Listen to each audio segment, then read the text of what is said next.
One. आज हम करते हैं अपना नेक्स्ट। √3 एक अपरिमेय संख्या है। आइए हम इसके विपरीत मान लें √3 एक परिमेय संख्या है। अभी जो वीडियो में देखा हमने, पिछले वीडियो में जो देखा था कि √2 एक अपरिमेय संख्या है। ठीक है, अब नेक्स्ट करते हैं कि हम ऐसे दो पूर्णांक a और b प्राप्त कर सकते हैं कि √3 = a/b है। पूर्णांक हो गए ना, तो रेशनल नंबर p/q की फॉर्म में लिख देंगे। a और b में a के अतिरिक्त कोई विभेदित गुणनखंड नहीं है, कोई विभेदित गुणनखंड नहीं है, तो इस मतलब हम उस विभेदित गुणनखंड इसमें है कि a और b में a के अतिरिक्त कोई विभेदित गुणनखंड हो तो हम उस उभयनिष्ठ गुणनखंड से भाग देकर a और b को सहभाज्य बना सकते हैं, यानी को प्राइम बना सकते हैं। कोई भी अगर कॉमन फैक्टर आ रहा है, 7 आ रहा हो, 9 आ रहा हो, 8 कुछ भी आ रहा हो, तो हम उसे डिवाइड करके और इसको क्या बना देंगे, को प्राइम बना देंगे, जिसमें कॉमन फैक्टर 1 के अलावा और हो गए। तो अब √3 b को मल्टीप्लाई करवा देंगे, b √3 = a आ गया। फिर दोबारा से वही वर्क करेंगे, वर्क करने पर हमें क्या प्राप्त होता है, 3b² = a²। अब एक बार मैं करके दिखा देती हूँ, कभी थोड़ा कंफ्यूज हो जाओ ना, तो b √3 = a का वर्ग। ठीक है, तो b का वर्ग करेंगे तो b का वर्ग किया, तो √3 का करेंगे तो ये कैंसिल हो जाएगा, तो 3b² = a²। ठीक है, अब 3 इसके नीचे ले जाएंगे। ठीक है, तो 3 इसके नीचे ले जाएंगे तो 3 किसको डिवाइड कर रहा है, a² को डिवाइड कर रहा है। a² 3 से विभाजित है, इसलिए पर में 1.2 द्वारा 3 a को भी विभाजित करेगा। अतः हम a = 3c लिख सकते हैं, जहाँ c क्या है, पूर्णांक है। ठीक है, a को क्या लिख सकते हैं, 3c, क्योंकि 3 तो फैक्टर मिलेगा, क्योंकि 3 से डिवाइड तो हो ही रहा है। ठीक है, यहाँ पर c कोई भी पूर्णांक हो सकता है यहाँ पर। ठीक, तो अब a के इस मान को 3b² इसमें प्रतिस्थापित करने पर, अब ये अपनी इक्वेशन आई थी 3b² = a², तो a का कितना है, 3c, तो 3c को यहाँ पर रखेंगे तो इसका क्या हो जाएगा, यहाँ रखेंगे 3c का स्क्वायर करेंगे तो 9c² हो जाएगा। अब 9c² हो गया तो 9 को फिर डिवाइड कर देंगे इसको। अब ये क्या करेंगे, 3 से डिवाइड कर दिया इसको ऐसे, तो 3c² बच गया। अब 3 किसको डिवाइड कर सकता है, b² को डिवाइड कर सकता है। तो इसका मतलब ये हुआ, इसका अर्थ है कि b² 3 से विभाजित हो जाता है, इसलिए पर में 1.2 द्वारा b भी 3 से विभाजित होगा। अतः a और b में कम से कम एक उभयनिष्ठ गुणनखंड 3 है, तो इनमें कॉमन फैक्टर कितना आएगा, 3। ठीक है, कॉमन फैक्टर 3 आएगा, परंतु इस तथ्य का विरोधाभास प्राप्त होता है, a और b क्या है, सहभाज्य है। सहभाज्य का मतलब कॉमन फैक्टर 1 होना चाहिए, और आ कितना आ रहा है, 3 आ रहा है। ठीक है, नेक्स्ट करते हैं। तो हमें यह विरोधाभास अपनी त्रुटिपूर्ण कल्पना के कारण प्राप्त हुआ है। √3 क्या है, एक परिमेय संख्या है, अतः हम निष्कर्ष निकालते हैं कि √3 एक अपरिमेय संख्या। ठीक है, अब नेक्स्ट देखो, कक्षा 9th में हमने बताया था कि एक परिमेय संख्या और एक अपरिमेय संख्या का योग या अंतर एक अपरिमेय संख्या है। ये एग्जाम्पल ला देखो, जैसे 5 है, रेशनल नंबर है, परिमेय संख्या, ये क्या है, अपरिमेय संख्या, दोनों का क्या कर रखा है, अंतर कर रखा है। ठीक है, एक शून्येतर परिमेय संख्या एक अपरिमेय संख्या का गुणनफल या भागफल एक अपरिमेय संख्या होता है।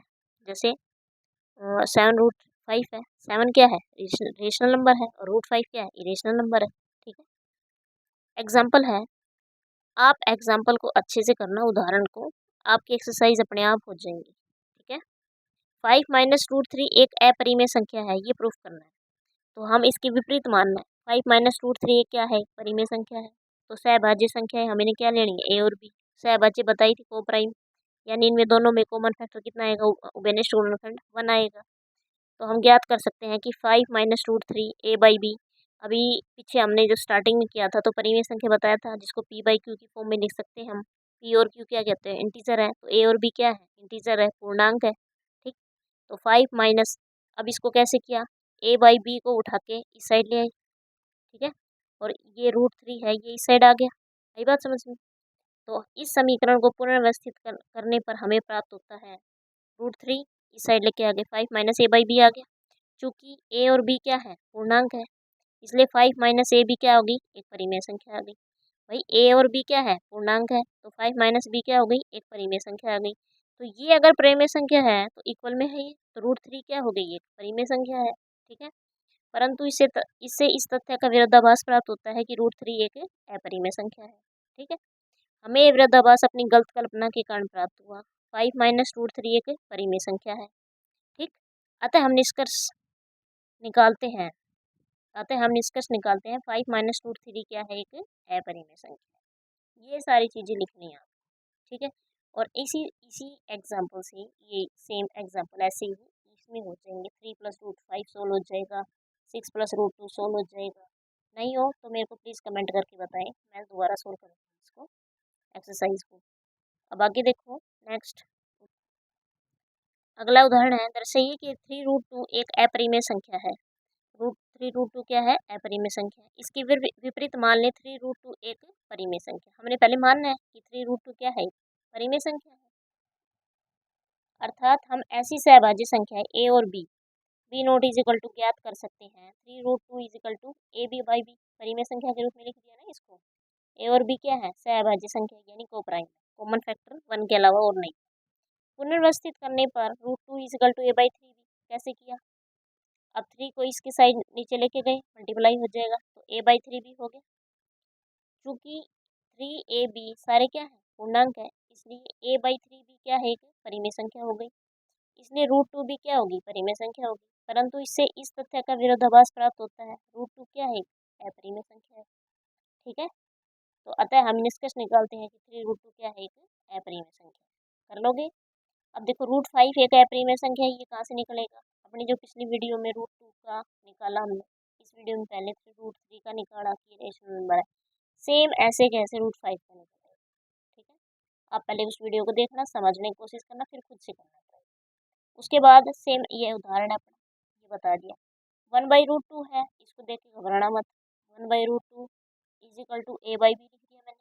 ठीक है, वैसे ही √2 1/√2 एक परिमेय संख्या है, मान लिया हमने, ए और बी ले लिया, पूर्णांक है, सहभाज्य है, सहभाज्य संख्या ऐसे लिख के और फिर इसको ऐसे √2 बी बाई ए हो जाएगा। ठीक है, फिर वही बात आ जाएगी, बी और ए क्या है? पूर्णांक है, तो बी बाई ए पूर्णांक है, तो ये क्या हो गई?